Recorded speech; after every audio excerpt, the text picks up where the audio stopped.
She has had sex. She's only 13, which means even if she consented, it's statutory rape. A girl with a lump in her abdomen was sent to the hospital. Her pediatrician said it was just a cyst, and that surgery wasn't needed. However, Sean had a different opinion. She needed a biopsy and a CT scan to determine the cause, but the test results shocked Alan. What's wrong? It's not a cyst. It's an invasive hydatidiform mole. Interesting. That type of tumor could only occur from a mutated fertilized egg. She has had sex. She's only 13, which means even if she consented, it's statutory rape.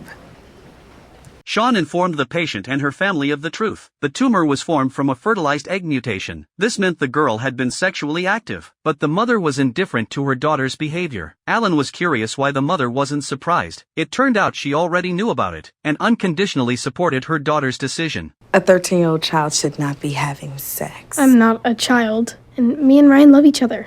If I want to have sex with him, it's my decision. You okay with this? The mother believed that instead of outright banning it, it was better to talk to her daughter about safe sex. Alan wanted to say something but was interrupted by Sean. In the office, Alan believed the girl's situation should be reported. Even if her mother agreed, it still constituted rape. But if two 13-year-olds have sex, which one is the rapist and which one is the rape victim? They're both victims. But only if they're both rapists, which doesn't make sense. Alan said a 13-year-old should still be sleeping with a doll, and suggested the mother talk to a counselor. Leah said this would ruin the girl's happy life. Alan still believed they shouldn't cover it up. Our patient is post-pubescent Tanner stage 4.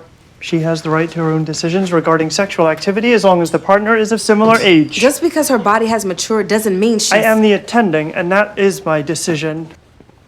Soon, the girl's vital signs began to show abnormalities. Alan wanted to continue the previous discussion, but Sean said she should focus on the medication now. They performed emergency surgery on the girl. The tumor was successfully removed. At that moment, the machine sounded an alarm. The girl was about to go into shock. When the doctors were confused, Sean used his unique analytical skills and quickly understood the cause. The tumor had thinned the girl's uterine wall, causing a uterine perforation and massive bleeding. They needed to perform an emergency cesarean section. We need to isolate the vessel and clamp it before she...